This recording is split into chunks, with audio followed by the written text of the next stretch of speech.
Hello, good morning, नमस्कार। सभी का स्वागत है स्पिरिचुअलिटी मैटर्स अध्यात्म की और मेरे इस चैनल पे। आई होप सब अच्छा कर रहे होंगे, सब अपनी लाइफ को एंजॉय कर रहे होंगे, गीता सत्र का आनंद ले रहे होंगे और इस गीता ज्ञान से बहुत कुछ सीख रहे होंगे। हम तीसरे अध्याय में प्रवेश कर गए हैं और इसका जो शीर्षक है वो कर्मयोग है। अभी तक 7 श्लोक कर चुके हैं, आज 3 और लेंगे। ठीक है, शुरू करते हैं आज का सेशन। Let's get started. 8वां श्लोक। नियतं कुरु कर्म त्वं कर्म ज्याया ही अकर्मणा शरीर यात्रा अपि च न प्रसिद्धेति अकर्मणा। इसका अर्थ देखिए, अपना नियत कर्म करो क्योंकि कर्म ना करने की अपेक्षा कर्म करना श्रेष्ठ है। कर्म के बिना तो शरीर निर्वाह भी नहीं हो सकता। इसका तात्पर्य देखिए, ऐसे अनेक छद्म ध्यानी हैं जो अपने आप को उच्च कुलीन बताते हैं तथा ऐसे बड़े बड़े व्यवसायी व्यक्ति हैं जो झूठा दिखावा करते हैं कि आध्यात्मिक जीवन में प्रगति करने के लिए उन्होंने सर्वस्व त्याग दिया है। ठीक है, इसमें जैसे पुरानी पिछले श्लोकों में देखेंगे तो उसमें भी यही बात की जा रही थी कि मतलब मैंने बताया था, जहाँ असली होता है वहाँ उसका नकली भी होता है ना। जैसे कि अगर कहते हैं ना, अगर असली नोट है तो उसी का नकली नोट भी होता है। तो इसी प्रकार जैसे यहाँ पे अगर असली ध्यानी और बहुत ही कह सकते हैं कि तपस्वी जन है तो उसके अपोजिट उसका नकली भी वर्जन अवेलेबल है ना इस संसार में। वही बता रहे हैं श्री कृष्ण। यह नहीं चाहते कि अर्जुन मिथ्याचारी बने, अपितु वे चाहते थे कि अर्जुन क्षत्रियों के लिए निर्दिष्ट धर्म का पालन करे। अर्जुन गृहस्थ था और एक सेना नायक था, अतः उसके लिए श्रेष्ठकर था कि वह उसी रूप में गृहस्थ क्षत्रिय के लिए निर्दिष्ट धार्मिक कर्तव्यों का पालन करें। जो भी उनका कर्तव्य क्या था, युद्ध करना ना, तो उसका पालन करना था। ऐसे कार्यों से संसारी मनुष्य का हृदय क्रमशः विमल हो जाता है। विमल का अर्थ स्वच्छ होता है ना, विमल हो जाता है और वह भौतिक कलमश से मुक्त हो जाता है। देह निर्वाह के लिए किए गए तथाकथित कह रहे कि देह निर्वाह के लिए तथाकथित त्याग यानी संन्यास का अनुमोदन ना तो भगवान करते हैं और ना कोई धर्मशास्त्र ही। आखिर देह निर्वाह के लिए कुछ ना कुछ करना होता है। भौतिकवादी वासनाओं की शुद्धि के बिना कर्म का मनमाने ढंग से त्याग करना ठीक नहीं, ये बता रहे हैं ना। इस जगत का प्रत्येक व्यक्ति निश्चय ही प्रकृति पर प्रभुत्व जताने के लिए अर्थात इंद्रिय तृप्ति के लिए मलिन प्रवृत्ति से ग्रस्त रहता है। ऐसी दूषित प्रवृत्तियों को शुद्ध करने की आवश्यकता है। नियत कर्मों द्वारा ऐसा किए बिना मनुष्य को चाहिए कि वह तथाकथित अध्यात्मवादी यानी योगी बनने तथा सारा काम छोड़कर अन्यों पर जीवित रहने का प्रयास ना करे। तो यहाँ पे क्या बताया गया है, एक तरह से कहा गया है कि आपको अपना जीविकोपार्जन तो करना चाहिए, किसी पे निर्भर नहीं होना चाहिए ना, ये बताया है। ठीक है, अगला 9वां श्लोक देखिए। यज्ञ अर्थात कर्मणा अन्यत्र लोका अयम कर्म बंधना तत् अर्थम कर्म कौन्तेय मुक्त संगः समाचर। इसका अर्थ देखिए, श्री विष्णु के लिए यज्ञ रूप में कर्म करना चाहिए, अन्यथा कर्म के द्वारा इस भौतिक जगत में बंधन उत्पन्न होता है। अतः हे कुंती पुत्र, उनकी प्रसन्नता के लिए अपने नियत कर्म करो। ठीक है, इस तरह तुम बंधन से सदा मुक्त रहोगे। अब इसका तात्पर्य देखिए, चूंकि मनुष्य को शरीर के निर्वाह के लिए भी कर्म करना होता है, अर्थात विशिष्ट सामाजिक स्थिति तथा गुण को ध्यान में रखकर नियत कर्म इस तरह बनाए गए हैं कि उस उद्देश्य की पूर्ति हो सके। यज्ञ का अर्थ कह रहे हैं कि मतलब हर किसी को अपनी जीविका तो खुद ही चलानी चाहिए ना, अपना किसी के ऊपर निर्भर नहीं होना चाहिए, वही बता रहे हैं। यज्ञ का अर्थ भगवान विष्णु हैं। सारे यज्ञ भगवान विष्णु की प्रसन्नता के लिए हैं। वेदों का आदेश है, क्या आदेश है वो देखिए, यज्ञो वै विष्णु दूसरे शब्दों में, चाहे कोई निर्दिष्ट यज्ञ संपन्न करे या प्रत्यक्ष रूप से भगवान विष्णु की सेवा करे, दोनों से एक ही प्रयोजन सिद्ध होता है। अतः जैसा कि इस श्लोक में संस्तुत किया गया है, कृष्ण भावनामृत यज्ञ ही है। वर्णाश्रम धर्म का भी उद्देश्य भगवान विष्णु को प्रसन्न करना है। तो अब इसके बारे में देखिए क्या बताया। वर्णाश्रम आचारवता पुरु शीर्ण परा पुमान विष्णुनरा राध्यते ना, ये विष्णु पुराण से लिया गया है, उसके बारे में बताया। अतः भगवान विष्णु की प्रसन्नता के लिए कर्म करना चाहिए। इस जगत में किया जाने वाला अन्य कोई कर्म बंधन का कारण होगा, क्योंकि अच्छे तथा बुरे कर्मों के फल होते हैं, ठीक है, और कोई भी फल कर्म करने वाले को बांध लेता है। अतः कृष्ण यानी विष्णु को प्रसन्न करने के लिए कृष्ण भावना भावित होना होगा, और जब कोई ऐसा कर्म करता है तो वह मुक्त दशा को प्राप्त रहता है।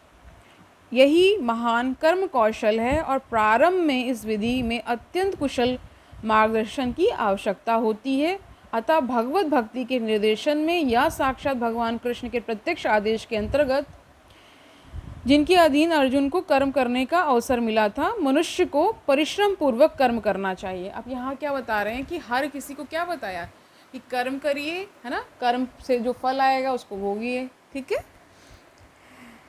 इंद्रिय तृप्ति के लिए कुछ भी नहीं किया जाना चाहिए, अपितु हर कार्य कृष्ण की प्रसन्नता यानी कि तुष्टि के लिए होना चाहिए। इस विधि से न केवल कर्म के बंधन से बचा जा सकता, अपितु इससे मनुष्य को क्रमशः भगवान की वह प्रेमा भक्ति प्राप्त हो सकेगी जो भगवत धाम यानी कि भगवत धाम में ले जाने वाली है। जहाँ पे भगवान रहते हैं ना, उसी को भगवत धाम बोलते हैं ना। आगे 10वां श्लोक देखिए। सह यज्ञा प्रजा सृष्ट्वा पुरा उवाच प्रजापति अन्येन प्रश्विष्य ध्वम एषा व अस्तु इष्ट काम धूक। इसका अर्थ देखिए। सृष्टि के प्रारंभ में समस्त प्राणियों के स्वामी प्रजापति ने विष्णु के लिए यज्ञ सहित मनुष्यों तथा देवताओं की संततियों को रचा और उनसे कहा, तुम इस यज्ञ से सुखी रहो, क्योंकि इसके करने से तुम्हें सुखपूर्वक रहने तथा मुक्ति प्राप्त करने के लिए समस्त वांछित वस्तुएं प्राप्त हो सकेंगी। अब इसका तात्पर्य देखिए।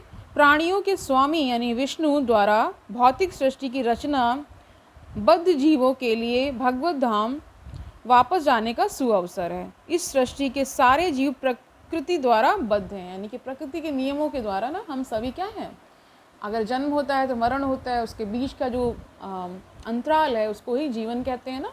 उसमें सुख दुख सब परस्पर आते ही रहते हैं, सभी के जीवन में आते हैं ना, वही सब।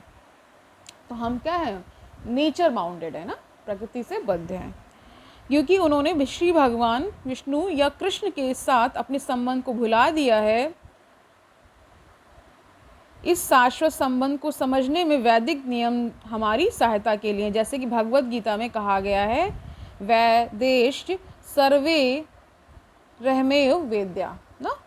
भगवान का कथन है कि वेदों का उद्देश्य मुझे समझना है। वैदिक स्तुतियों में कहा गया है, क्या कहा गया वो देखिए, पति विश्वस्यात्मेश्वरम, ठीक है। अतः जीवों के स्वामी यानी प्रजापति श्री भगवान विष्णु हैं। श्रीमद् भागवत में भी श्रील शुकदेव गोस्वामी ने भगवान को अनेक रूपों में पति कहा है, ठीक है। मैंने कल शायद बताया था कि जैसे कबीर भी ना अपने ईस्ट को, अपने जो भी उनके जिनको भी वो पूजते हैं उनको दूल्हा बोलते हैं ना।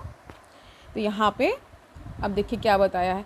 श्रिय पति यज्ञ पति प्रजापति ध्येयम पति लोके पति आराध्या पति, ठीक है। पति गर्तिश्च ठीक है। पतिर्गति अश्चान कृष्ण विषणाम सात्वतम प्रसीदताम में भगवान सताम पति। ठीक है, यहाँ पे बहुत सारे उनको बोल दिया गया है और बहुत ही क्लिष्ट संस्कृत है इसमें। ठीक है, तो उसमें थोड़ा सा दिक्कत आती है।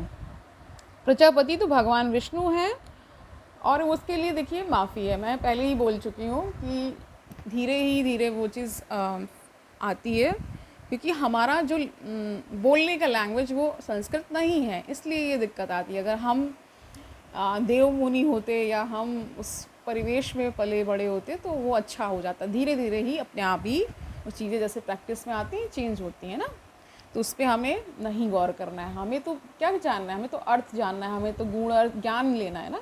तो ज्ञान तो किसी रूप में, भाषा तो केवल माध्यम है। ठीक है, क्योंकि सारे ग्रंथ जो हैं वो ज़्यादातर ग्रंथ वो संस्कृत में लिखे गए हैं, इसलिए हमें संस्कृत के पास जाना ही पड़ता है। ठीक है, उस पर आप मत उतना लोड लीजिए कि क्या है क्या नहीं है ना।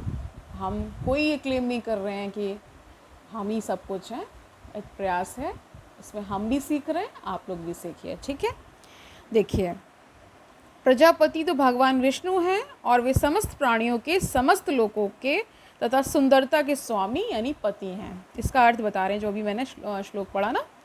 और हर एक के त्राता हैं। भगवान ने इस भौतिक जगत को इसलिए रचा कि बद्ध जीव यह सीख सके कि वे विष्णु को प्रसन्न करने के लिए किस प्रकार यज्ञ करें, जिससे वे इस जगत में चिंता रहित होकर सुखपूर्वक रह सकें तथा इस भौतिक देह का अंत होने पर भगवत धाम को जा सकें।